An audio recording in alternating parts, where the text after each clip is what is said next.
Hey, hello. Balik lagi di channel Spoiler Moon dan kita akan lanjutkan lagi kisah hidup Fang Yuan. Di part sebelumnya, akhirnya Fang Yuan resmi melangkah ke peringkat 7. Tingkat yang bahkan belum pernah ia capai di kehidupan sebelumnya.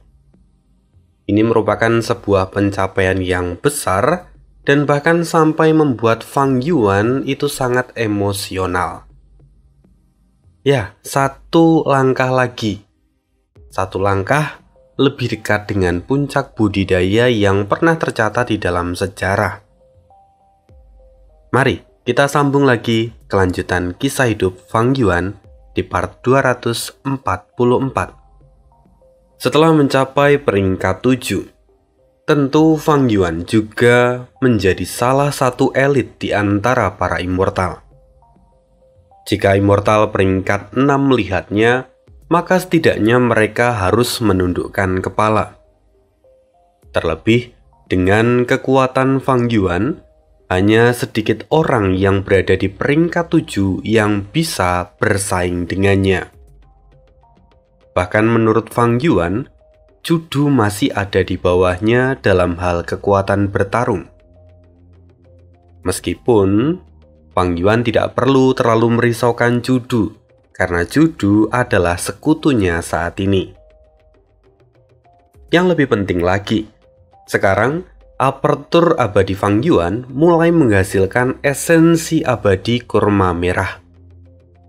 Peningkatan kualitatif dari esensi abadi kurma merah itu benar-benar terasa, karena untuk aktivasi gerakan pembunuh ataupun Gu Immortal peringkat 7, esensi abadi yang digunakan itu berkurang sekitar 30% kalau dibandingkan saat Fang Yuan masih menggunakan esensi abadi anggur hijau.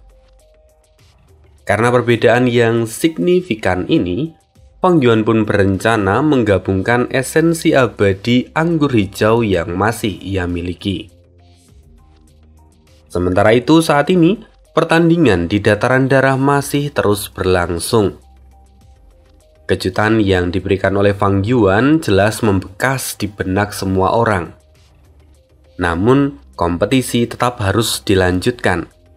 Dan saat ini, Judu kembali merasakan tekanan karena kekuatan dari pihak lawan yang luar biasa. Sejujurnya, Judu masih berharap kalau Fang Yuan itu ada di sana. Namun, meski Judu telah mengirimkan pesan pada Fang Yuan beberapa kali, dia sama sekali tidak mendapatkan jawaban apapun. Judu hanya bisa tersenyum pahit. Dia tahu, dia tidak bisa memaksa Fang Yuan, karena perjanjian aliansi yang sangat longgar di antara mereka. Alhasil, Judu harus melawan orang-orang ini dengan orang-orang yang ia miliki saat ini.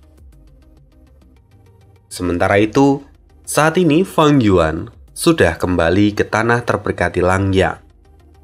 Dia mengunci dirinya di dalam gedung awan kedua. Kini, Fang Yuan tengah berkonsentrasi dan menggabungkan esensi anggur hijau menjadi esensi kurma merah. Setiap 100 butir esensi abadi anggur hijau itu dapat digabungkan menjadi 1 butir esensi abadi kurma merah. Karena Fang Yuan memiliki puluhan ribu esensi abadi anggur hijau, maka dia pun dapat menghasilkan lebih dari 100 esensi abadi kurma merah. Setelah selesai menggabungkan semua esensi abadi itu, Fang Yuan kembali membaca surat dari Judu. Tapi dia kembali mengabaikannya begitu saja. Lagi pula, hal ini memang tidak melanggar perjanjian yang telah Fang Yuan buat bersama dengan Judu ataupun Baisu.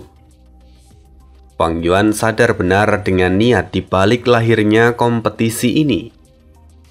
Sesungguhnya, kompetisi ini adalah ruang yang dibuat oleh Baisu dan juga Yao Huang untuk membatasi konflik di antara kedua belah pihak.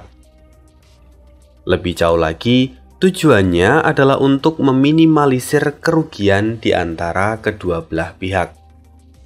Karena sebenarnya tidak ada ancaman di dalam kompetisi ini, maka Fang Yuan pun dapat bergerak dengan bebas. Ya, semua ini hanyalah permainan dari orang-orang yang memiliki kekuatan. Karena mereka memiliki kekuatan, maka mereka bisa bermain. Memikirkan hal ini, mata Fang Yuan pun menajam. Segala sesuatu akan tunduk pada kekuatan. Maka sejak awal dia dilahirkan kembali, tujuan Fang Yuan adalah untuk mendapatkan kekuatan. Tujuannya adalah untuk menjadi yang terkuat di seluruh duniaku. Ya, kekuatan. Fang Yuan harus terus meningkatkan kekuatan. Hanya jika dia memiliki kekuatan, maka dia bisa hidup dengan tenang.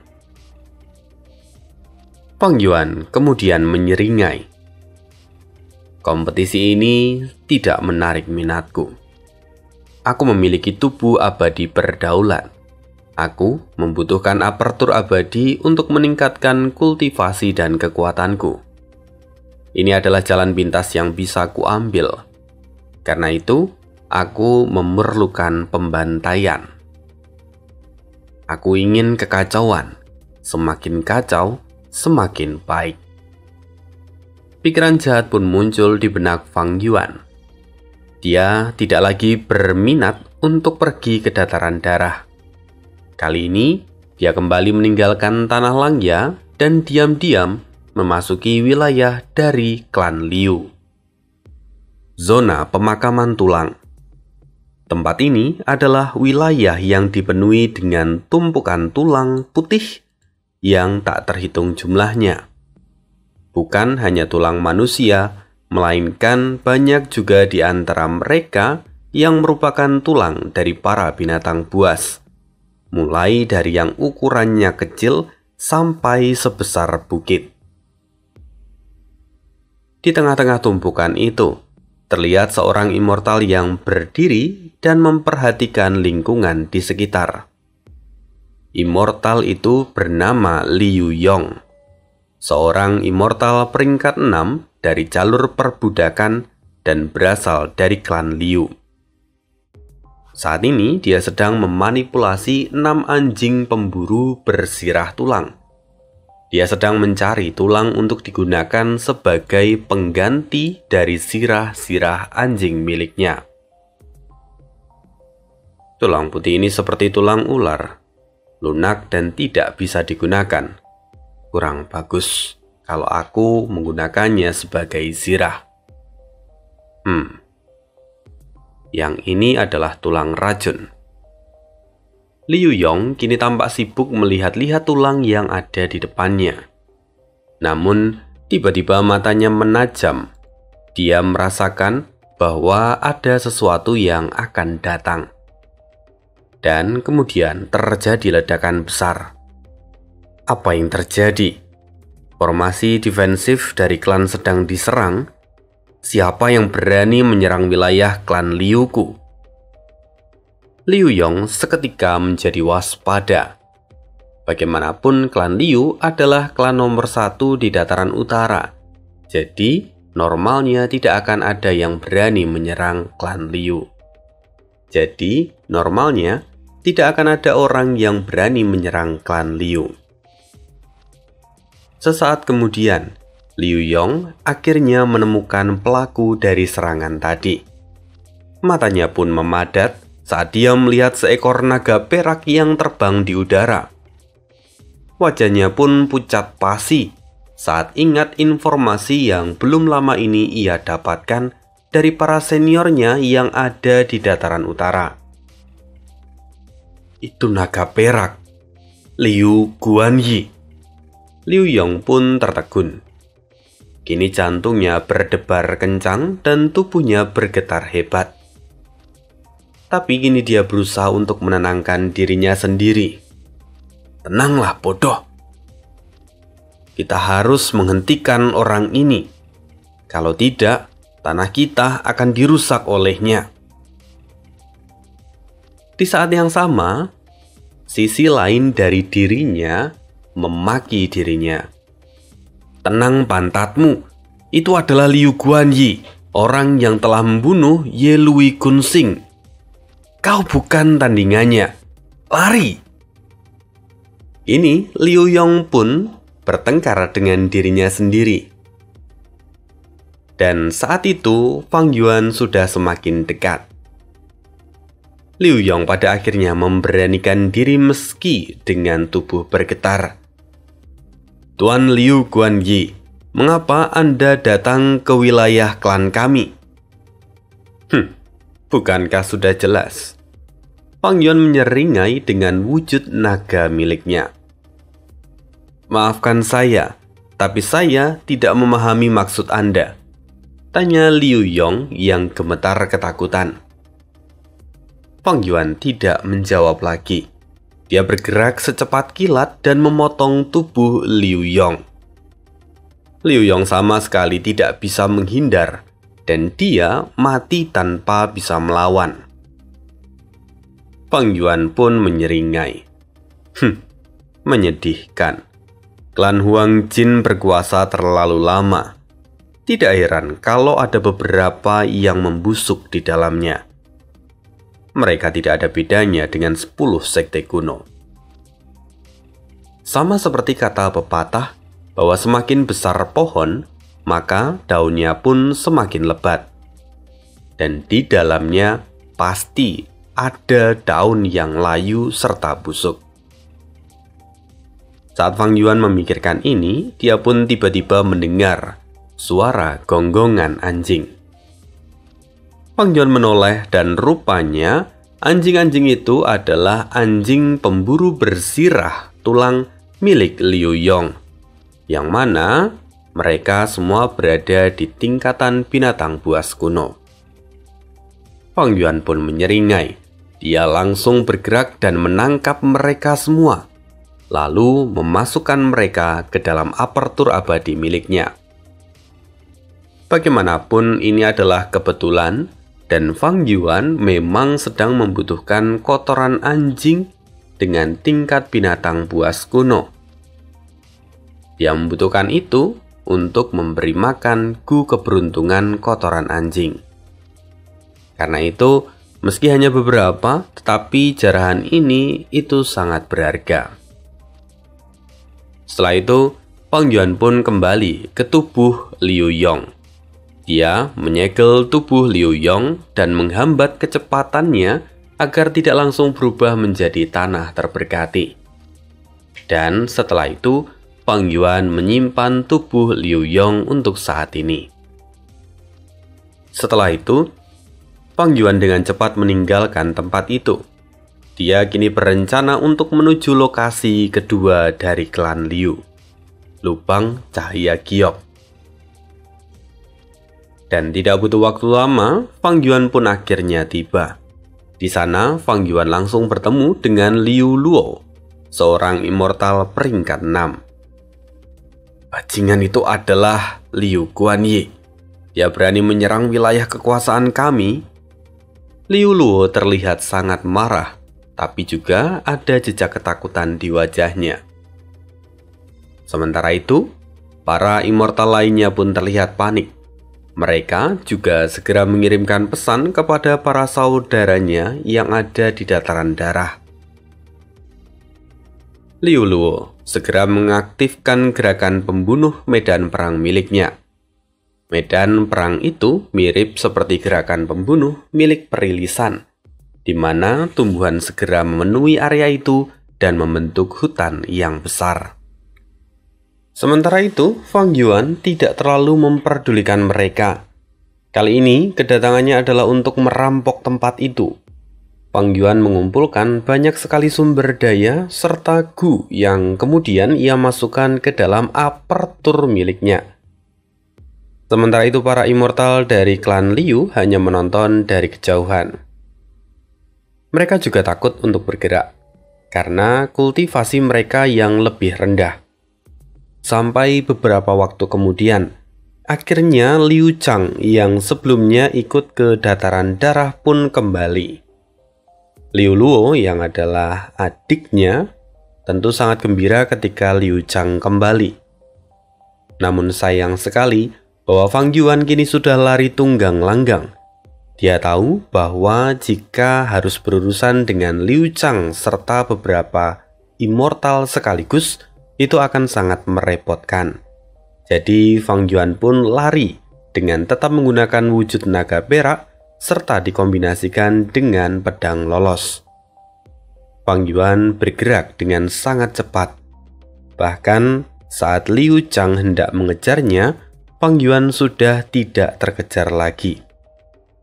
Hal ini tentu membuat Liu Chang marah dan mengecam tindakan dari Fang Yuan. Dan setelah itu, berita pun menyebar, kehebohan terjadi di dataran darah. Karena berita ini, posisi dari Judu semakin tersudut. Namun, Fang Yuan tidak peduli.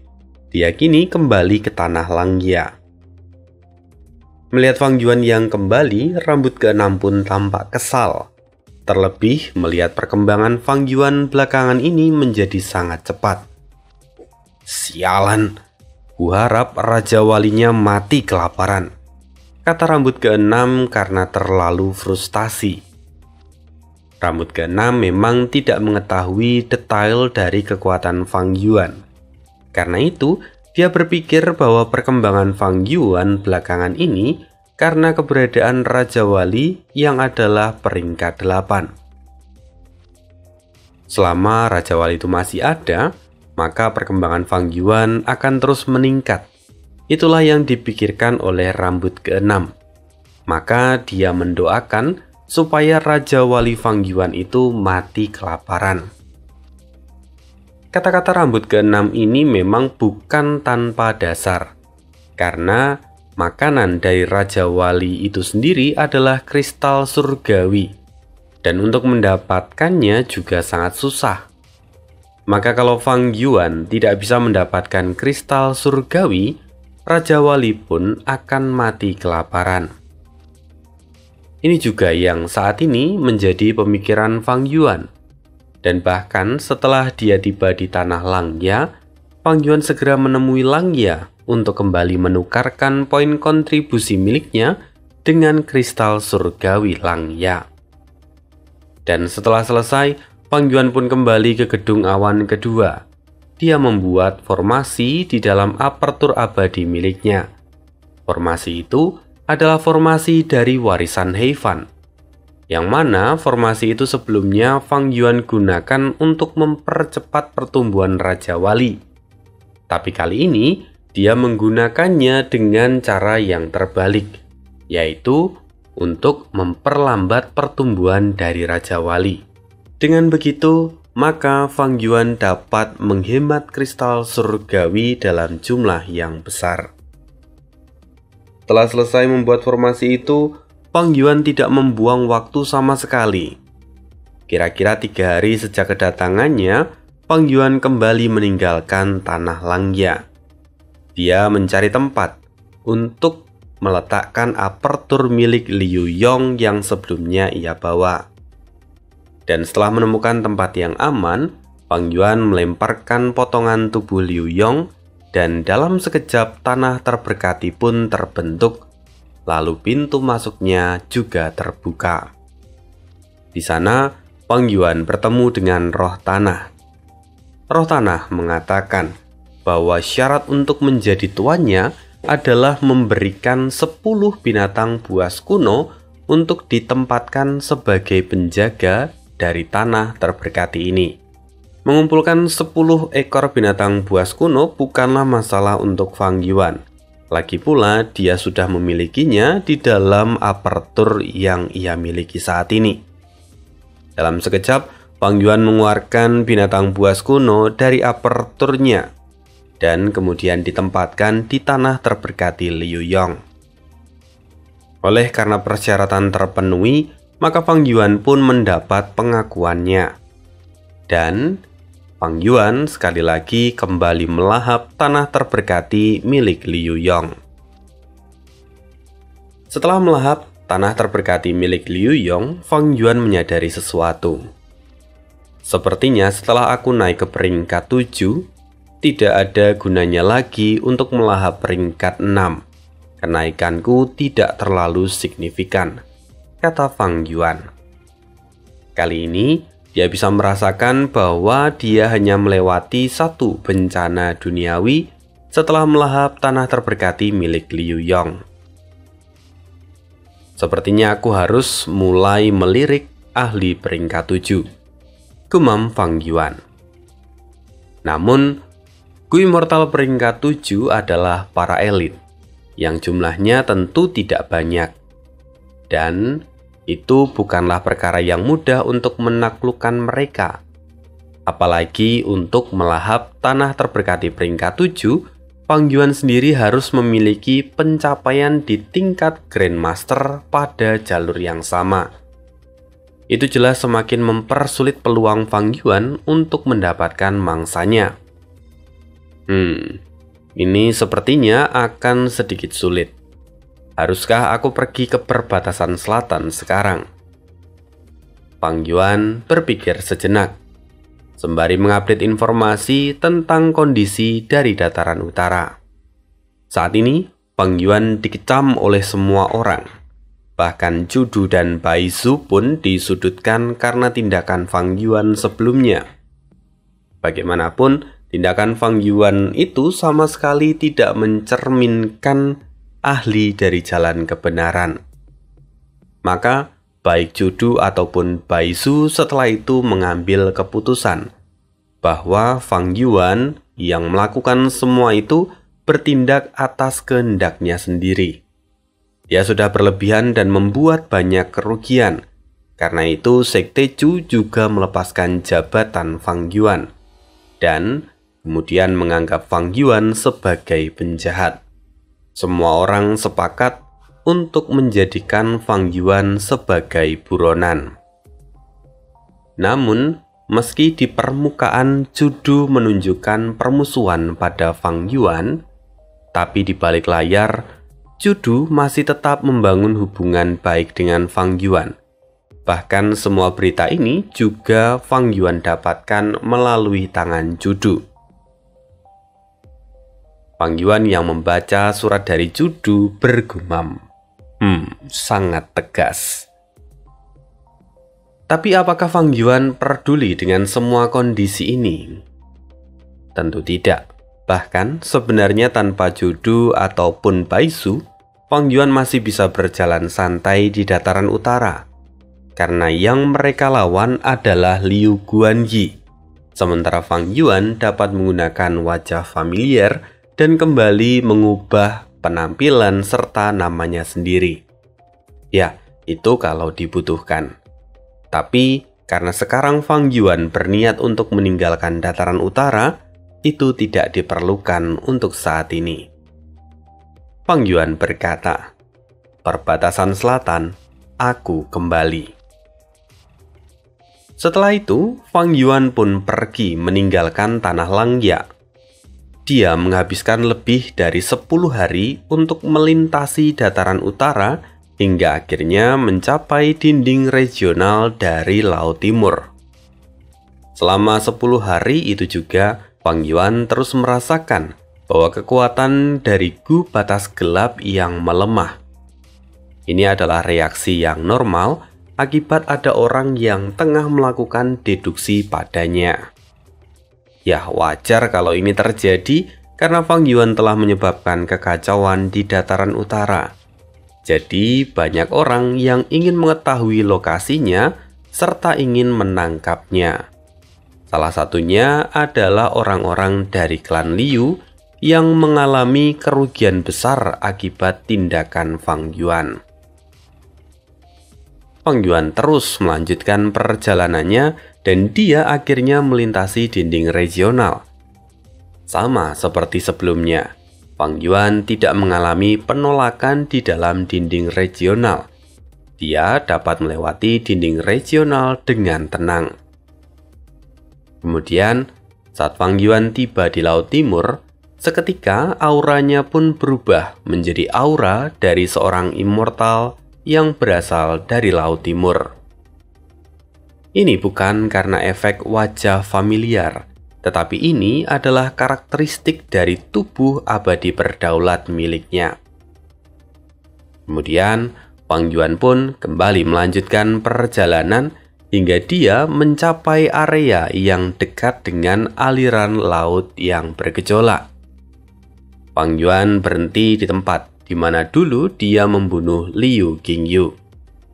Di sana, Wang Yuan segera memasuki tanah terberkati Liu Qingyu untuk beristirahat. Wang Yuan memang perlu memulihkan kekuatan dari Gu Batas Gelap. Karena itu dia juga tidak terburu-buru. Wang Yuan menghabiskan beberapa hari di dalam tanah terberkati itu sebelum akhirnya melanjutkan perjalanan lagi. Kali ini, Wang Yuan sendiri tidak melahap tanah terberkati milik Liu Qingyu, karena pencapaiannya di jalur air tidak terlalu bagus. Oleh karena itu, Wang Yuan tidak bisa menyerapnya dan dia berpikir akan kembali di lain waktu. Kemudian, sebelum Wang Yuan kembali menuju ke perbatasan selatan, dia sempat berhenti di aliran laut bergejolak. Dia masuk ke dalam kota sumur atau kota Yah, dulu Ani nyebutnya begitu. Di sana, Wang Yuan juga masuk ke beberapa tanah terberkati menggunakan Raja Wali, lalu kemudian melahap tanah terberkati itu. Setelah selesai, Wang Yuan pun berhasil melewati 2 bencana duniawi serta 1 kesengsaraan surgawi. Setelah menyelesaikan semua urusan yang ada di sana, Wang Yuan kembali menuju ke perbatasan selatan. Perjalanan Wang Yuan kali ini benar-benar damai. Tidak banyak yang bisa mengusiknya, karena Wang Yuan sendiri memang sudah berada di peringkat 7.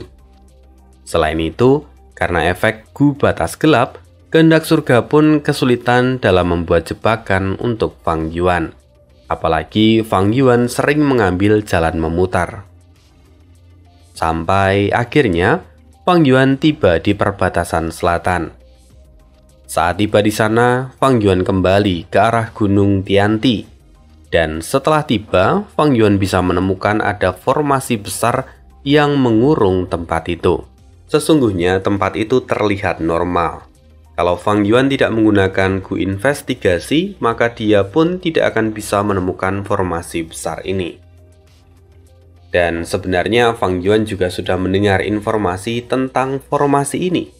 Jadi dia sendiri memang tidak terlalu terkejut. Kemudian, sekarang yang Wang Yuan lakukan adalah pergi ke arah barat daya dan dia berniat untuk mengumpulkan informasi terlebih dahulu. Wang Yuan terus mengumpulkan informasi dari hari ke hari, dan tidak terasa setengah bulan pun berlalu.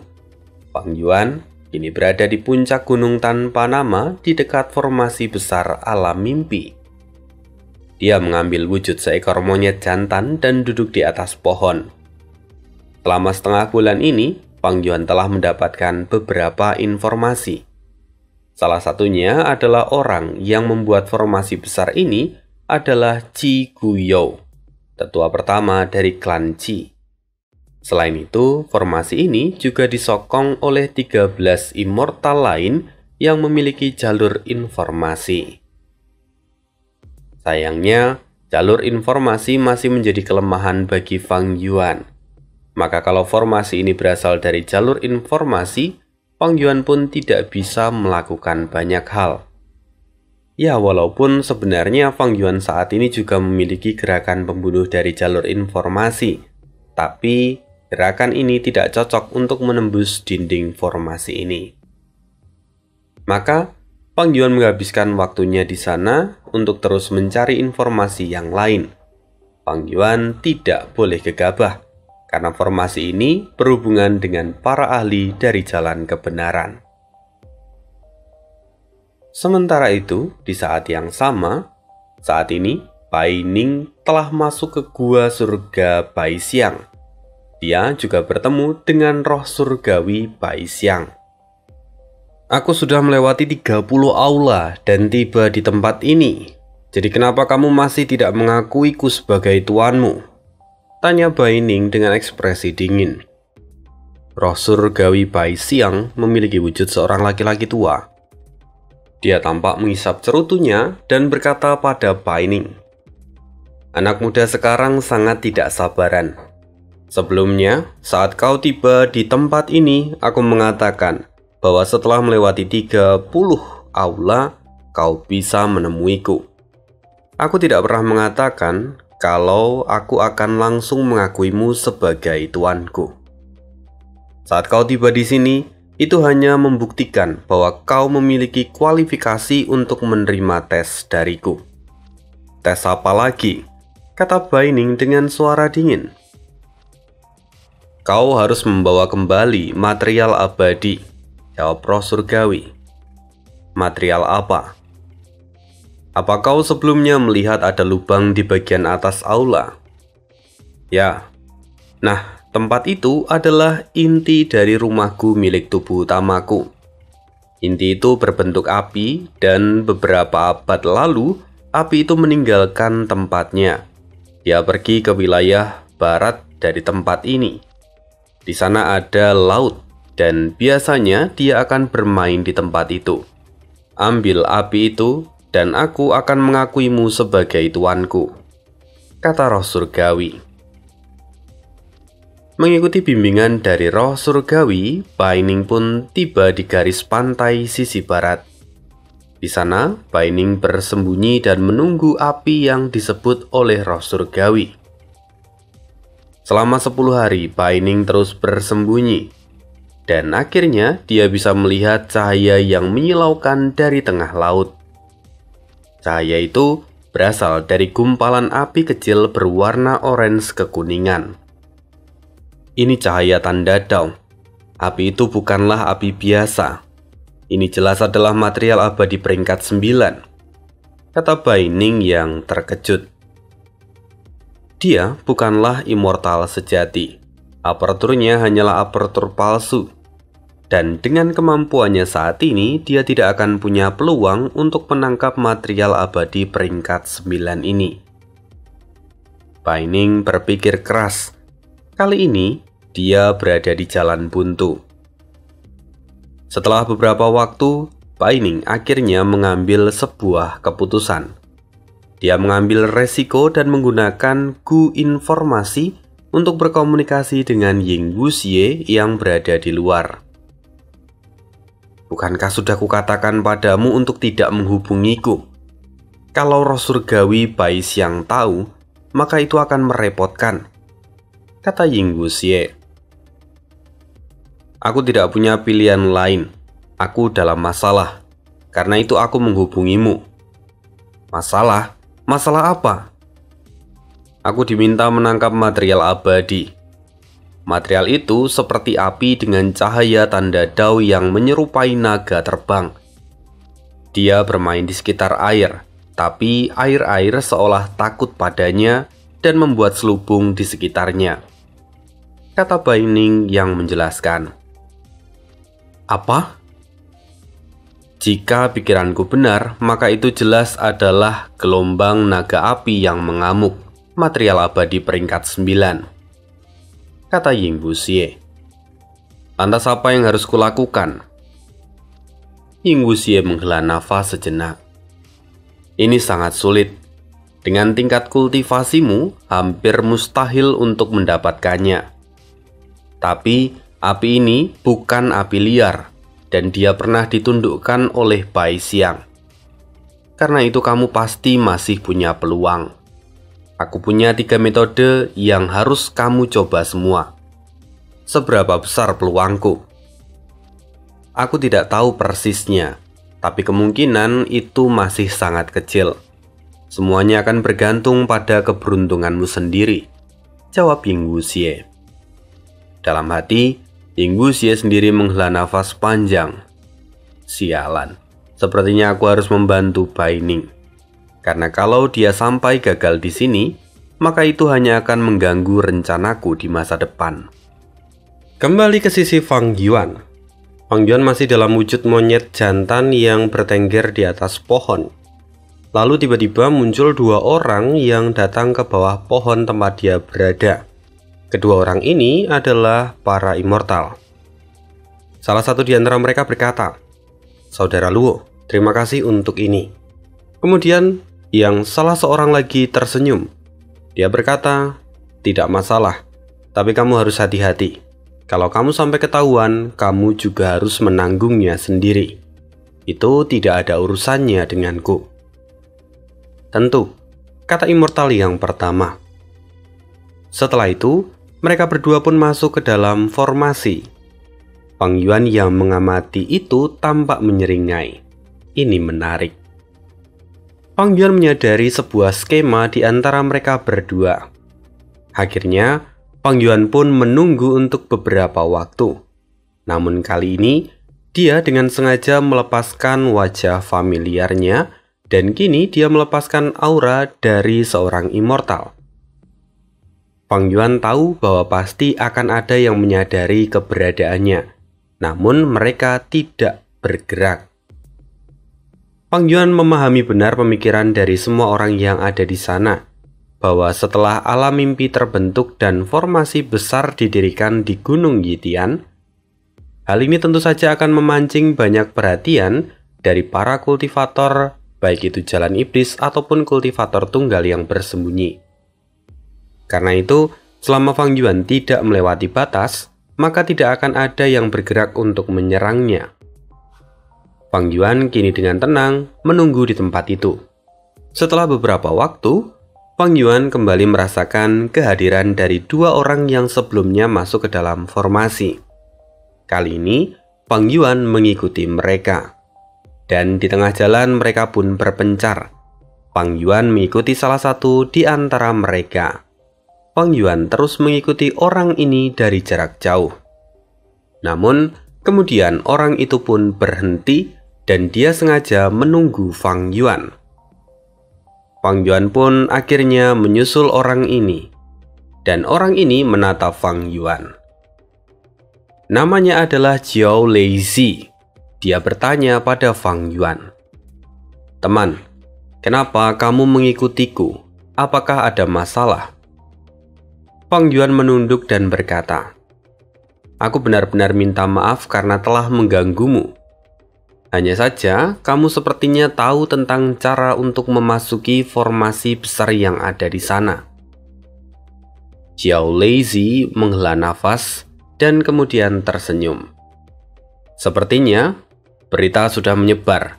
Bahkan orang luar sepertimu pun sudah mendapatkan informasi ini. Kalau begitu, ikutlah denganku. Aku akan menemanimu ke tempat yang bisa membuatmu masuk ke dalam formasi itu." Fang Yuan pun mengangguk. Lalu mereka pun pergi bersama. Sekitar 1 hari kemudian, mereka akhirnya tiba di sebuah gunung, yang mana di puncaknya terdapat sebuah rumah gu. Tempat itu adalah milik dari Nyonya Baitu. Baitu adalah seorang wanita cantik, meskipun sudah berumur ratusan tahun, tapi penampilannya masih seperti gadis berusia 20-an tahun. Dari pertemuan itu, Baitu kemudian mengatakan bahwa tempat itu adalah tempat pembelian tiket untuk masuk ke dalam formasi alam mimpi. Baitu juga menyebutkan tentang harganya. Dan setelah mendengar itu, Fang Yuan memasang wajah terkejut ketika mendengarnya. Akhirnya, Fang Yuan pun mengatakan bahwa dia akan memikirkan dahulu tentang masalah ini. Dia berpura-pura seperti orang miskin dan kemudian memutuskan untuk meninggalkan tempat itu. Setidaknya, sekarang Fang Yuan tahu bahwa ada kong kali kong antara Baitu dan juga para ahli di jalan lurus. Mereka mencoba mencari keuntungan dari tempat ini. Ya, sama seperti yang Fang Yuan duga sebelumnya. Dan sebenarnya, mendengar harga tentang tiket masuk tadi, Fang Yuan itu bisa membayarnya. Namun, sayang ada waktu yang harus dipatuhi. Dan kalau Fang Yuan memaksa untuk tetap di sana, itu hanya akan memancing banyak mata agar tertuju padanya. Belum lagi, saat Fang Yuan nanti mulai menguraikan alam mimpi, kabut dari alam mimpi pasti akan semakin menyusut, dan itu tentu akan memancing banyak perhatian. Fang Yuan memerlukan sebuah rencana yang matang, yang membuat dia tetap aman. Selain itu, dia juga harus selalu mempertimbangkan kehendak surga. Karena kalau kehendak surga ikut campur, tentunya akan terjadi bencana manusia yang itu akan merepotkan Fang Yuan. Oleh karena itu, Fang Yuan berpikir, dan setelah 1 hari Fang Yuan meninggalkan rumah Gu milik Baitu, akhirnya dia pun kembali. Ketika Fang Yuan kembali, Baitu menyambutnya. Jadi, apakah kamu sudah mempertimbangkannya dengan baik? Fang Yuan tersenyum pahit dan berkata, "Nyonya Baitu, aku hanyalah seorang kultivator tunggal. Jika aku membayar sesuai dengan apa yang Anda tawarkan, maka itu akan menghabiskan hampir seluruh asetku. Karena itu, aku harus mempertimbangkannya dengan matang. Jadi, hari ini aku datang untuk mendapatkan beberapa informasi darimu. Kurasa ini cukup sebagai bayaran informasi itu." Fang Yuan kemudian memberikan beberapa material abadi. Sebenarnya material yang Fang Yuan berikan itu adalah material abadi yang umum. Tapi karena Fang Yuan hanya ingin mendapatkan informasi, maka Baitu pun menyetujuinya.